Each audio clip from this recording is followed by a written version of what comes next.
Hi there, this is David and welcome back to Let's Play Wild Arms 5. Last time we finished up all of our side quests, and we delivered some fried chicken to 12-Bit, and thankfully, not only were we supposed to go here because of the side quest, but we were also supposed to go here because of the plot. Duo told us way back in Honey's day that Johnny Appleseed could be found here, or at least information pertaining to Johnny Appleseed. So, yeah, let's go ahead and look around and see what we can't find. But first, let's buy some stuff from this guy. Let's see, I'm going to buy a couple Peppy Acorns just in case. About 5 of them should do. And then upgrade all of my equipment, except for Carol, because Carol sucks. I'm not going to worry about her. Let's see. Yeah, you, no, screw you. And I don't need anything for Chuck because he got that Doomsbringer from Zed, so yeah, that's really nice. Not that I'm really going to be using Chuck anyway because his levels are horrible compared to everybody else, but, you know, it's there. I'll equip all that stuff off screen anyway. Let's just talk to people, see what's going on. Oh, okay, the clock tower. Really? Oh, that must be the clock tower, that thing right there, yeah, with like the waterfall coming out of it. That's pretty cool. Huh. Throwing money into the spring. That's kind of odd. Okay, yeah. And also, just like every other town, if you like go and examine the doors, you can see what Dean hears or his little observation or whatever. You can't actually go in and explore. You can just, you know, see what he has to say. So I figured I'll, you know, do that. Why not? The Riggs family favorite. That'll, keep that in mind for later viewers.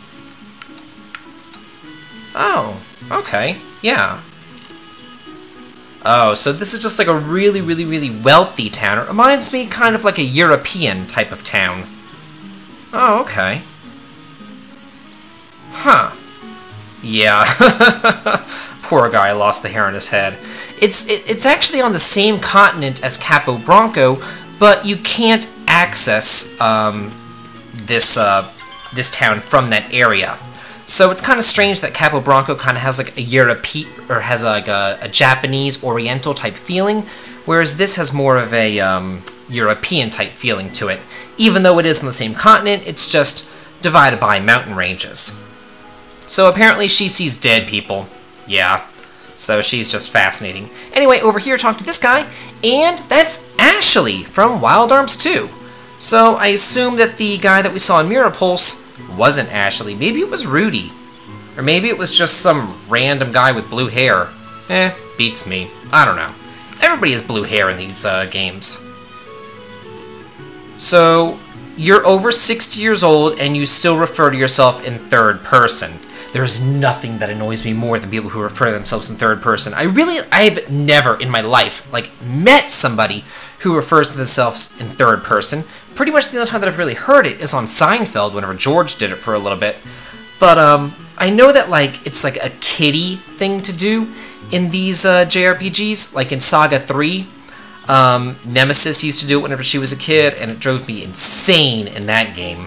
But, yeah, I don't know why Granny's doing it, too.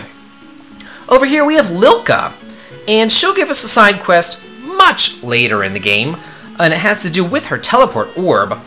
But we can't do anything about that right now. Too bad I couldn't have that earlier whenever I was going all over the place, spending hours on that side quest video. It was insane how long all that stuff took. Let's see, I'm actually going to go over to this side and grab this treasure. What do we have? Oh, good, some Gela. I actually need some Gela. I'm kind of running low since I had to get rid of about 200,000 Gela for that, what is it, that, like, wanted poster room. It's really not worth it, but, I did it for completion's sake, so why not? Okay, before you head over there, there's a scene over there. I'm just going to explore the rest of the town, but there is something that I wanted to show you kind of over here. That is a statue inside the fountain. There's a statue, and it looks like it's a statue of a little boy, and he's peeing. Yeah. The water coming out of the fountain is through his penis. He is literally peeing inside the lake. So, yeah. maybe that's another reason why I think that this town is kind of European, because, you know, they had stuff like that, or they do still have stuff like that in Europe. I saw a lot of different fountains, especially in Rome, and I saw some in Ephesus in Turkey as well, but that was mostly like the water would come out of people's mouths, not really out of their penis. So that's a new one to me. Anyway, let's go over here and see what else we can find.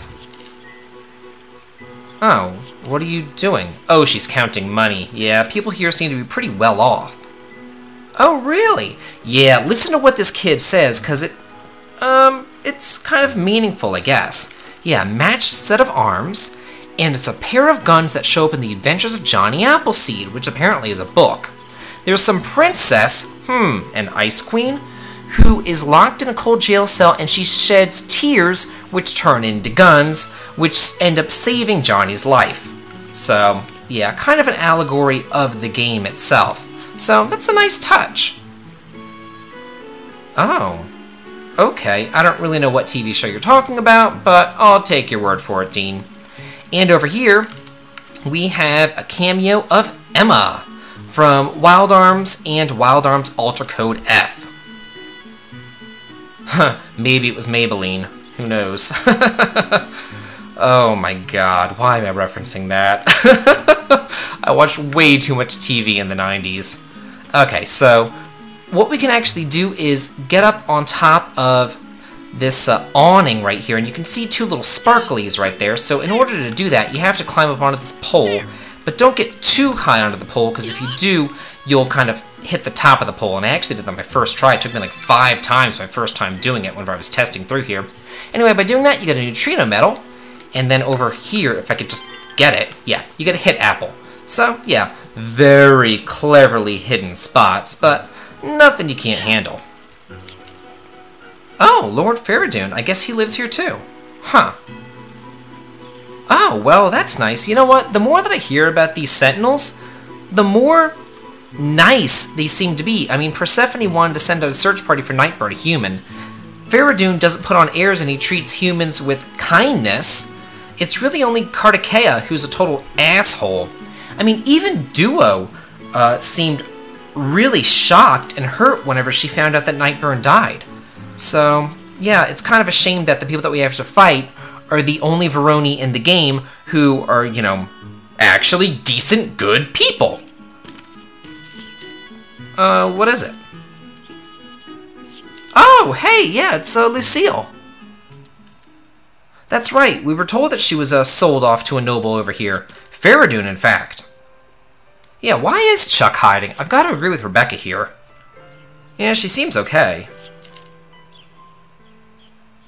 You really should. I mean, she's your girlfriend after all.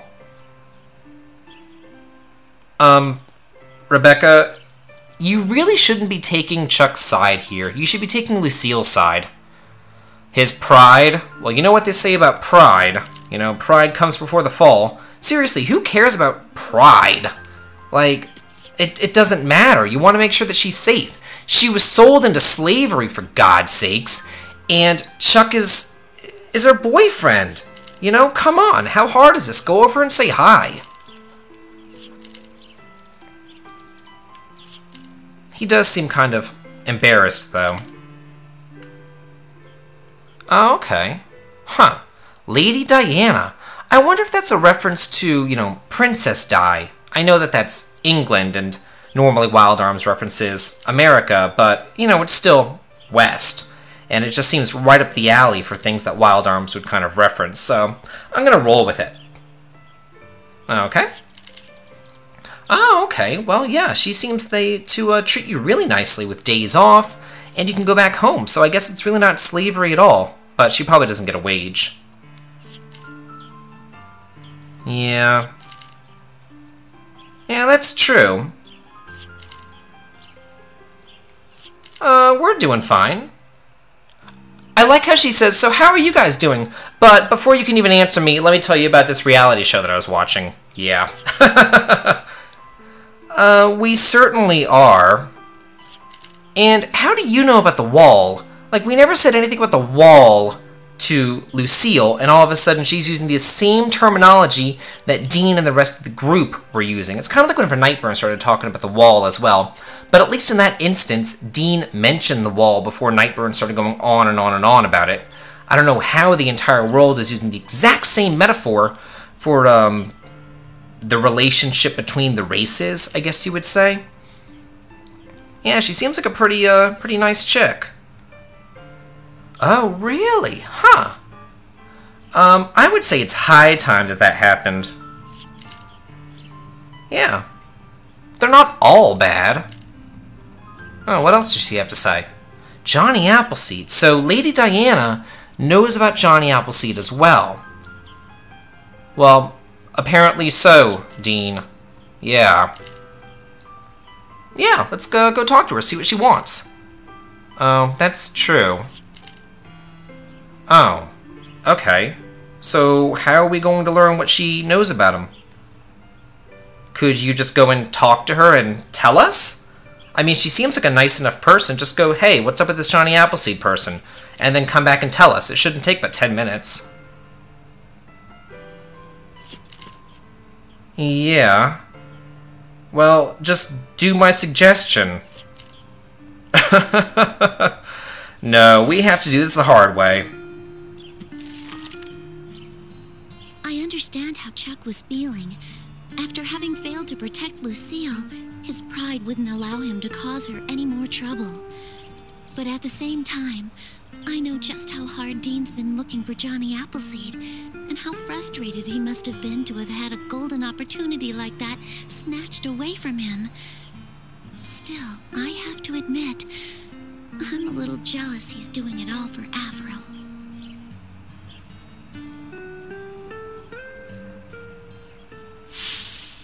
Well, maybe he would do more things for you, Rebecca, if you weren't so selfish all the time. Well, she's not acting like a total snot today and shitting all over Dean's plans lately, but I'm sure it'll come up eventually. Oh, and what's that? What could we possibly do to meet Lady Diana? Oh, she's been feeling sick. Okay, so yeah, we could just go in and wish her well, make her some chicken soup or something. Shouldn't be that hard.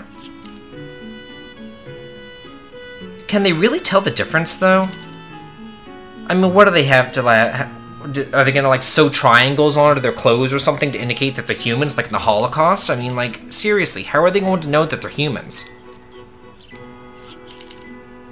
Oh, a gift. Okay.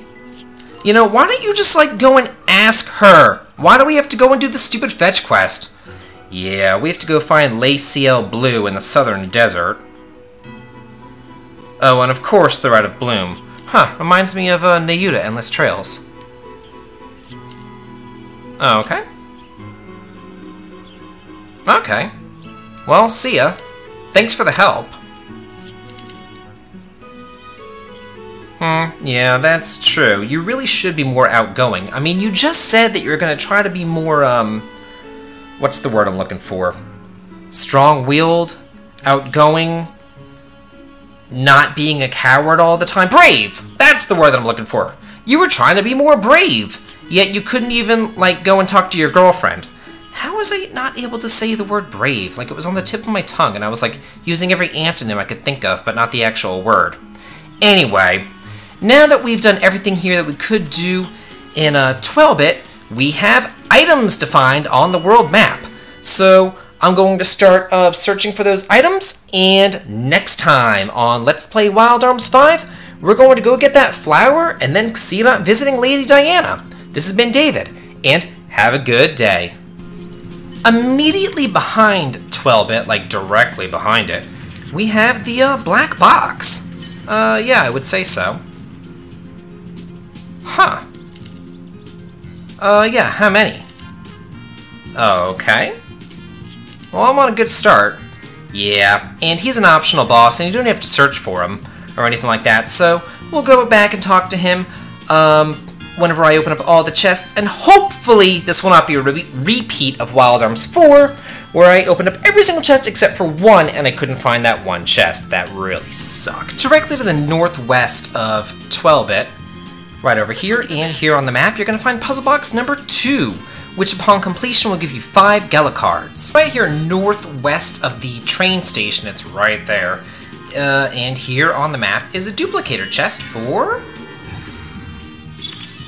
5 Gala cards. Southwest of the train station, we have... a Hyper Golem part, and there on the map. Southeast of 12-bit, as we kind of approach the desert, and here on the map, we have 10,000 Gala. At the southeastern edge of the desert, in this little mountainous alcove, and south of the oasis, we have a Laurel Crown. Directly north from the previous chest, in the northeastern corner of the desert, we have Fast Gun. In the middle of the desert, between this kind of conglomeration of ruins, I guess, and that rock right there, we're going to find another treasure chest with a golden sun. Kind of in line with those flaming pillars over there, and near this wall, we're going to have our next chest with 5 duplicators in it. And finally, on the complete opposite western side of where we've got the previous chest, there's another one of these flaming pillars, and we can open up this duplicator chest for some speed skates.